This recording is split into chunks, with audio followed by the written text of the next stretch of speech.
Alis na ako!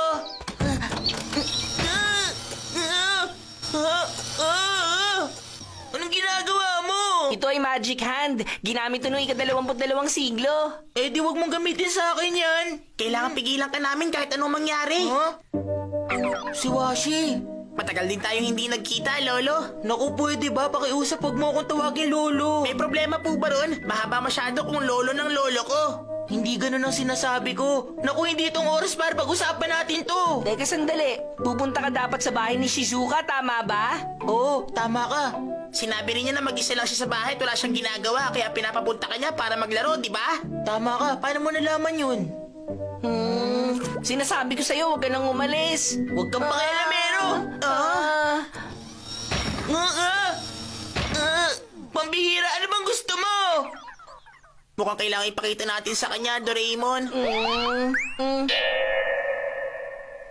Ano yan? Photo album ba yan? Para napakaluma na niyan ah. Sa'yo ang album na yan. Nakalagay dyan ang mga picture mo sa hinaharap. Ang hinaharap ko? Future ko? Bakit nasa album? Para sa'yo, nasa hinaharap yan. Pero sa ika-22 siglo, ito ay nakaraan.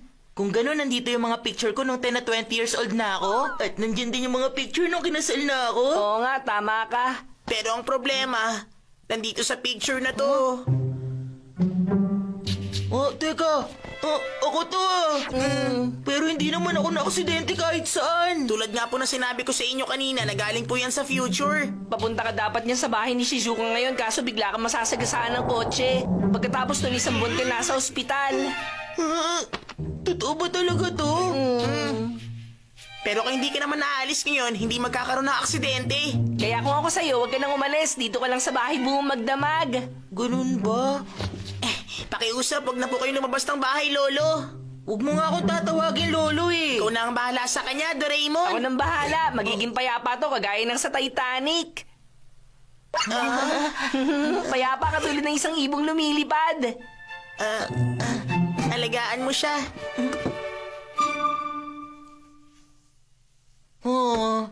Siguradong galit na si Shizuka ngayon. Nobita? Tumatawag si Shizuka sa phone. Tumawag na siya! Naku, ano nang gagawin ko ngayon? Kalma lang. Ako nang kakausap sa kanya. Okay, sige. Hello, pwede ba kay Shizuka? Pasensya ka na pero kasi... Ha? Hindi. Ano kasi... Hindi makakatulong yung mga sinasabi mo. Ano? Magandang kwento ng comics? At masarap na mga dorayaki! Mangako ka sa akin na wala kayo pagsasabi. Pupunta tayo nga sa bahay ni Shizuka. Ayos na sa'yo, masagasaan ako ng kotse! Sasamahan naman kita papunta doon kaya huwag kang mag-alala. Mag-iingat ka lang din at ayos na.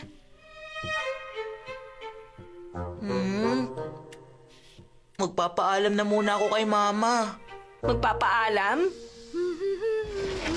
Mama, Ano yon? maraming salamat po sa pag-aalaga sa akin. Ha?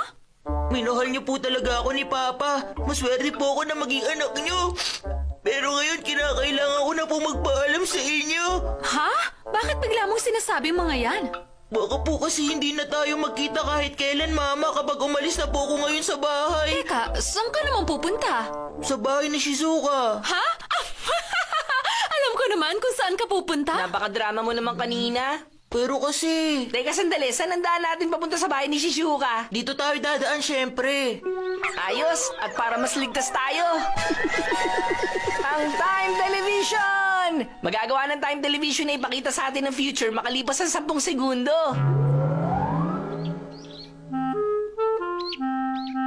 Tingnan mo, 10 segundo mula ngayon, nandun na yung nilalakaran natin.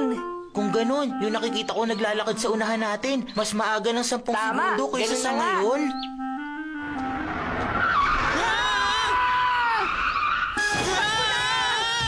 Masasagasaan ka rin sa kanto! Nakakatakot yun!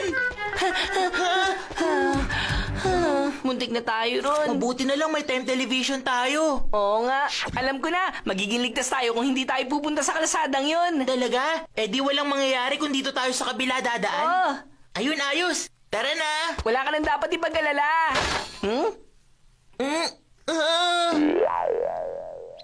Naku,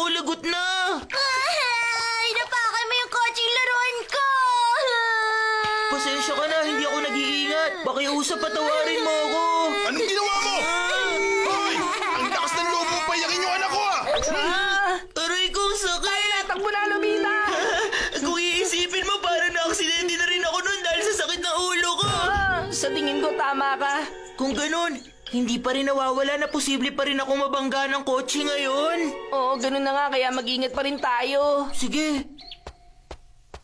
Nobita, ayos lang na maging alerto, pero tingnan mo pa rin yung dinadaanan mo. Delikado kasi yan. Oo nga pala. Sige. Pero pwede rin manggaling sa likod mong panganib, kaya alerto lang, naiintindihan mo? Oh, Tumingin ka rin sa nilalakaran mo sa harapan. Tingnan mo rin sa likuran mo, sa harapan mo. ang gulo mo naman, Doraemon! Sa harap, sa likod, sa harap, sa likod. Ha? Hindi ko kayang tingnan ng sabay yun. Ganun ba? Sige, gamitin natin ang isang to. Time television. Oo nga pala, meron tayong ganyan. Ba't ngayon mo lang uli kasi inilabas yan? Tingnan uli natin ang mga sarili natin sa buong segundo mula ngayon. Eto na.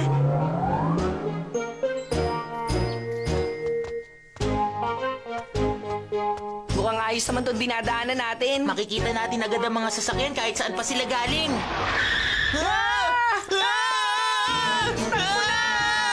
Mukhang ito na lang ang dadaanan natin.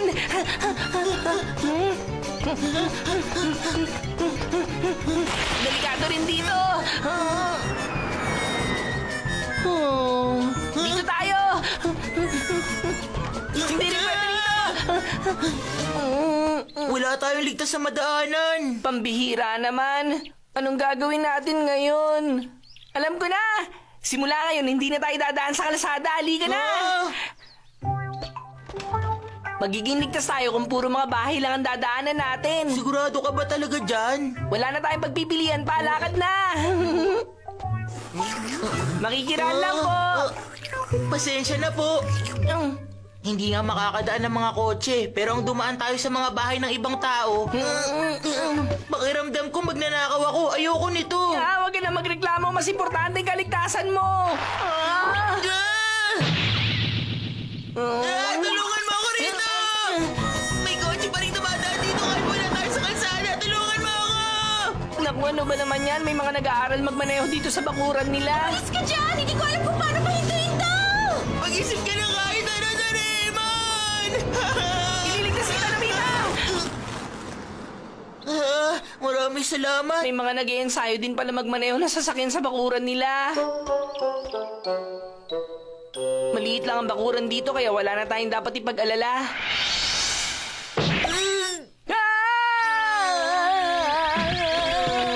Anong ginagawa niyo dito sa bakuran ko, ha? Mga magdanakaw kayo? Sandali, hindi po kami magnanakaw. Ka na magpaliwanag! Sandali lang po. May tatanong lang po ako sa inyo, sir. Nagmamaneho rin po ba kayo ng sasakyan? Aba, nakilala mo pala ako, ha? Oo, taxi driver nga ako. Mukhang hindi pa rin tayo nakakatakas hanggang ngayon sa mga sasakyan. Ano? Nandito ba kayo dahil umiiwas kayo sa mga sasakyan? Kung ganun pala, nagkamali kayo ng pinuntahan. Bakit naman po? Madalas kasing binabangga ng mga truck ang mga bahay na ito dahil sa biglang liko ang daan dito at sobrang bilis ng pagpapatakbo nila. Yan, kita nyo?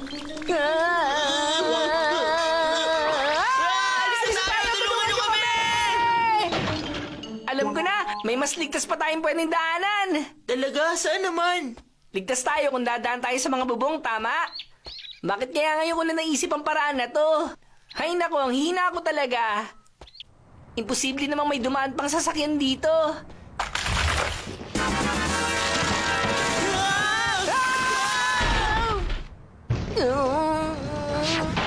Aray ko, ang sakit naman. Doraemon, ayos ka lang ba? Hindi ko na kaya to. Gusto ko na umuwi. Hindi pwede, Nobita. Baka masagasaan ka rin sa pag-uwi mo. Ito na ang tadhana natin. Bakit ganyan pang sinasabi mo? Nandito lang pala kayong dalawa. Nag-alala ako kaya hinanap ko kayo. Si Washi. Tulungan mo kami si Washi. Hindi kami makatakas sa mga sasakyan. Ano ka ba naman, Doraemon? Kung hindi mo kayang lampasan ang problemang to, paano ko ipapaubaya sa'yo si Lolo? Teka, ano sinabi mo? Huwag mo nga akong tawagin Lolo. Heto, pwede kayo lumipad gamit tong bamboo copter. Gawin mo makakaya mo, Doraemon. Nakakahiya naman. Mabilis lang tayo nakarating. Oo nga, mabuti naman. Shizuka, pasensya ka na.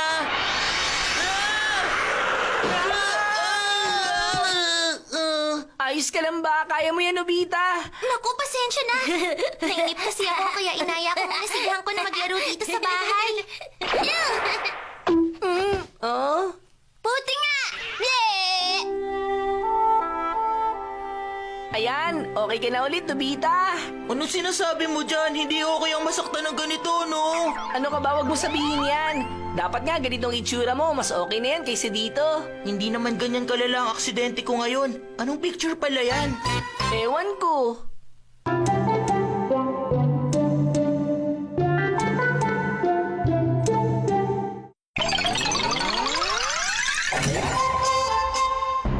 Ang babaeng parang puting lili. Ang babaeng yun, paano ko ba sasabihin? Isa siyang babae na parang puting lili. Napakalinis niya. May mahabang buhok. May mga matang para bang nangungusap at kumikinang. 1945 noon. Mga panahong halos araw-araw may bumobomba sa mga syudad ng Japan. Kaya kaming mga matatanda na mga bata pa noon, kinailangang malayo sa aming mga pamilya at lumikas sa malalayong layo. Kasama ng mga guro at mga mag-aaral. Student evacuation ang tawag doon. Wala kami noong alam sa kasalukuyang nangyayari. Sapilitan kaming humukay ng mga kuweba, sapilitan kaming pinagsaka. Lagi kaming ginugutom noon. Sa palagay ko, hindi nyo pa nararanasan kung paano magutom. Isang hapon, sa tabing ilog habang nagtatakip silim, nakilala ko ang babae. Wala siyang sinabi kahit isang salita. Ang nakapagtataka, na iparating niya ang nararamdaman niyang pakikiramay at tumagos ng malalim yun sa puso ko. Wala siyang sinabi, basta may inabot lang siyang tsokolate. At nawala na lang siya kasabay ng paglubog ng araw. Ang lasa at sarap ng tsokolate yun, naaalala ko pa rin hanggang ngayon. Napakagandang kwento naman. Nalaman niyo bang pangalan ng babae at kung saan siya nakatira? Yun na ang una at huling pagkakataon na nakita ko yung babae. Ganun po ba? Nasaan na kaya siya at ano kayang ginagawa niya? Yan din ang tanong ko eh. Gusto niyo po bang makita siya uli? Aba, oo naman, Nobita. Sino naman? Yung magandang babae na nakita noon ni Papa bandang hapon sa tabing ilog. Bulaklak daw po siya para siya puting lili. Parang puting lili? Bandang hapon sa tabing ilog? Papa? Sino yung babaeng parang puting lili, ha? Nako, wala yun, Mama. Ano sinasabi mo? Wala lang yon. Wala lang yun. Babaeng parang puting lili. Siguro napakaganda niya talagang babae. Tama ka, siguro nga. Mas maganda sana kung nakunan siya ni Papa ng litrato. Sayang naman. Hindi naman lahat ng tao meron ng camera ng panahong yun, Nobita. Alam ko na! Kunan natin siya ng picture! Sino naman? Eh di yung babaeng parang puting lili. Ano? Gagamitin natin ng time machine at kukunan siya ng picture. Oo nga, kukunan natin siya ng picture at ireregalo kay Papa. Dinala mo ba ang camera? Oo! 1945, tayo na!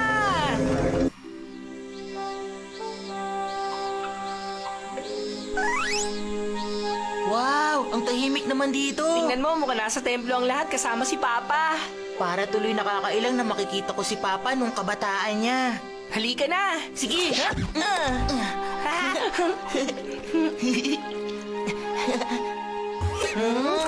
Tao po! Wala namang tao dito eh. Nasa sakal silang lahat ngayon. Ganun po ba? Saan po yun? Doon sa malawak na lupa, malapit lang dito sa templo. Banda dito. Sige, sundan niyo ako. Hindi na sila nakakapag-aral. Kahit mga bata, pero saan pinagtatanim na makakain. Ano bang nangyayari sa bansang to? Mahabagin langit, mahabagin langit. Diretsuhin niyo lang ang daan na ito. At makikita niyo ang pinagsasakahan nila.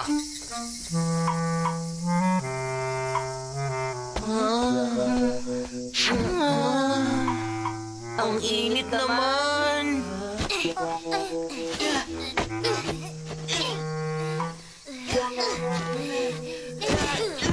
Anong ginagawa mo, Nobby? Tatamad-tamad ka na naman! Paghuhukay na ba tawag dyan sa ginagawa mo? Pwede ba lagyan mo naman ng lakas ang paghuhukay? Kamukhang kamukha mo siya, Nobita. Yan pala si Papa noon. Pero teacher, pinapaltos na po mga kamay ko't nagugutom na. Ano naman ngayon kung may paltos ka? Isipin mo nga ang hirap ng mga sundalo ngayon sa labanan. Napakalupit naman niya. Ganun na lang siya kung manakit. Kayong lahat, pahinga tayo ng 30 minuto. Salamat naman! Salamat! Ay, buti na lang. Hoy, Nobisuke, hindi ka ba magpapahinga? Oo. Hindi ka magpapahinga hanggat di mo natatapos hukayin ang party mo, maliwanag? Pero teacher!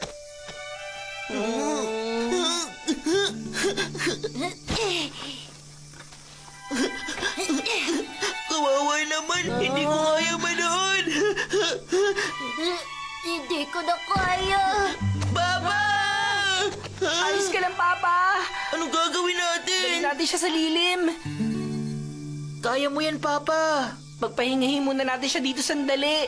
Pero kung matutulog lang siya dito, pagagalitan naman siya ng teacher niya. Huwag ka magalala, Nobita. May naisip akong paraan. Heto, ikaw na muna pumalit kay Papa. Ano? Paghuhukayin mo ako? Kaya ko kaya to? Oo naman, teka sandali lang. Ang Super Gloves!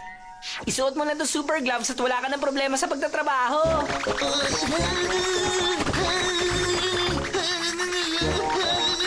Ang galing, di ba? Matatapos mo nang hukayin ng buong sakahan. Oo nga pala, nasa na kaya yung babae na parang puting lili? Siguro nasa tabi siya ng ilog ngayon. Tama ka. Huh? Teka, yun na si teacher. Nobita, huwag kang pahalata, ha? Teacher, ako lang ang gumawa nito. Hindi po ba ang galing? Aray ko! Bakit ang haba ng buhok mo? Parang pambabae! Ahitin mo ang buhok mo! Ahitin mo! Naman, lagot na. Isip, isip, isip, isip, isip. Alam ko na. Ang Rocky Hat! Magaling, Nobby! Patapos ka na sa trabaho mo. Ang determinasyon mo nung una ay talaga nakakadismaya. Ayoko. Pero bumawi ka tayo, pakita mong magaling ka. Tulungan kita ibalik ang buhok mo. Ganun pa man, sa itsura ng buhok mo ngayon, hindi ko nakikita ang pagsunod mo. Hindi ako papayag na maging ganyan ang... paano mo naahit ang buhok mo?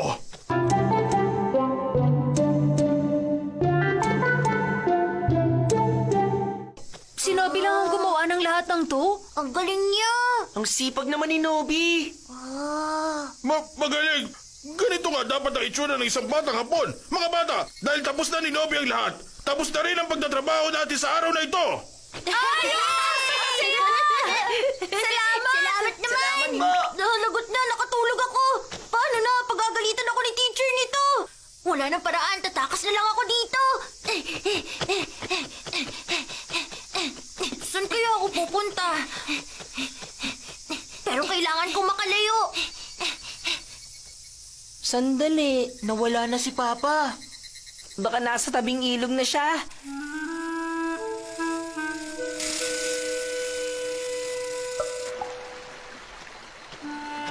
Wala rito si Papa, pati yung babaeng parang puting lili. Hintayin na lang natin silang dalawa rito. Pwede bang pag-isipan natin kung anong gagawin natin sa kalbo kong ulo? Ayan lang ba? Maghintay ka ng 30 minuto. Ngayon, hihintayin na lang nating dumating yung babaeng parang puting lili, tama? Oo.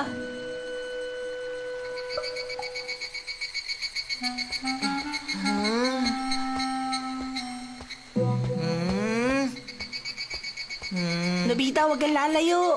Pero malapit ang lumubog ang araw, wala pa sa kanila ang dumarating. Nag-aalala ako baka... Tulong, Doraemon! Doraemon, hindi maalis ang amoy. Gumawa ka ng paraan. Tulungan mo naman ako. Paano ba? Meron akong deodorant. Lumapit ka dito. Ang dami mo naman nilagay. Isa naman mga may ka, di ba? Ang lamig naman. Basa pa ang damit mo, Nobita. Hahanap ako ng pwede mong maisuot. Sige, salamat. Oh! Si Papa!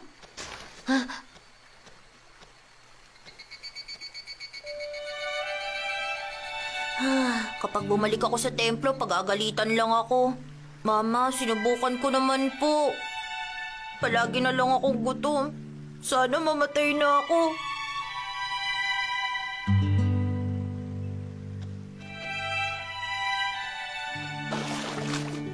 Teka, sandali lang! Kailangan may gawin ako! Doraemon! Huh? Ah! Eto na, Nobita! Nanghiram na ako ng damit sa kalapit na bahay! Nobita, ano nangyari sa buhok mo? Mukhang sumobra sa bisa inilagay mong gamot! Ouch! Ayos ka lang ba? Heto, isuot mo muna tong damit. Sige, Bilisan mo ha, baka dumating na yung babae. bakit naman ganito ang damit na to? Huwag ka na nga mapili dyan. May maputing balat, may mahabang buhok, at may bilugan ng mga mata. Huwag mo sabihin na ang babae para puting lili ay! Meron ka ba chocolate dyan? Oo naman, no, meron ako dito. Ito.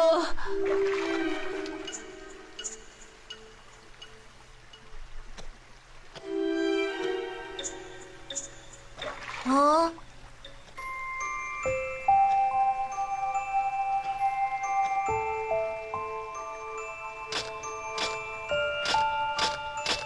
Ito pala ang nangyari noon kay Papa.